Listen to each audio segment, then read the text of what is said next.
এক দেশ এক ভোট, এই তো চায় বিজেপি। কিন্তু তৃণমূলের বক্তব্য এক দেশ এক ভোট আইনের বেশ কিছু প্রস্তাব সংবিধান বিরোধী। তৃণমূলের এই যুক্তির সঙ্গে একমত কংগ্রেস এবং অন্যান্য বিরোধীরাও। এবার এই নিয়ে মমতা বন্দ্যোপাধ্যায়ের সঙ্গে কথা বলতে চায় যৌথ সংসদীয় কমিটি।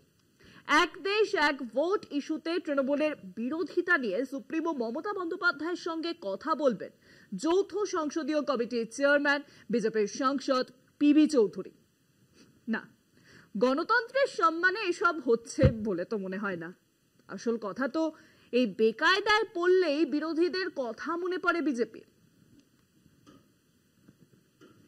এক দেশ এক ভোট নিয়ে মমতা বন্দ্যোপাধ্যায়ের সঙ্গে কথা বলতে দিল্লি থেকে আসছে এ সংক্রান্ত যৌথ সংসদীয় কমিটি। বিজেপি সাংসদ পিপি চৌধুরী এই কমিটির শীর্ষে।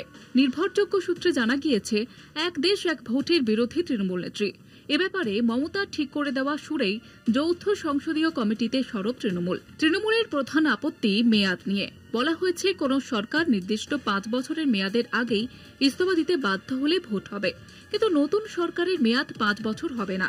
আগের সরকারের মেয়াদের বাকি সময়ের জন্য নতুন সরকার হবে, অর্থাৎ উপনির্বাচনের মতো।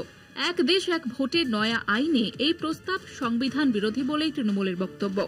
তৃণমূলের এই যুক্তির সঙ্গে সহমত কংগ্রেস সহ বিরোধীরাও। সে কারণেই মমতা বন্দ্যোপাধ্যায়ের সঙ্গে আলোচনা করার পর রিপোর্ট দিতে চায় যৌথ সংসদীয় কমিটি। এক দেশ এক ভোট কার্যকর করতে প্রথমেই সংবিধান সংশোধন করতে হবে। সেই জন্য ইতিমধ্যেই সংবিধান সংশোধন বিল এনেছে কেন্দ্র। বিলটি খতিয়ে দেখতে বিষয়টি পাঠানো হয়েছে যৌথ সংসদীয় কমিটিতে। চলতি বাদল অধিবেশনের শেষ সপ্তাহেই এই কমিটি রিপোর্ট দেওয়ার কথা। আগামী 19 তারিখের বৈঠকেই দেশের প্রাক্তন প্রধান বিচারপতি সঞ্জীব খান্নাকে ডেকে পাঠানো হয়েছে। জানা গিয়েছে, রিজার্ভ ব্যাংকের প্রাক্তন গভর্নর রঘুরাম রাজনের থেকেও এক দেশ এক ভোট নিয়ে মতামত নেওয়া হবে। যৌথ কমিটি রাজ্যের মুখ্যমন্ত্রী মমতা বন্দ্যোপাধ্যায়ের সঙ্গে কথা বলার পরিকল্পনা করেছে, যদিও তার কোনো সময় তারিখ ঠিক হয়নি। কলকাতা টিভি।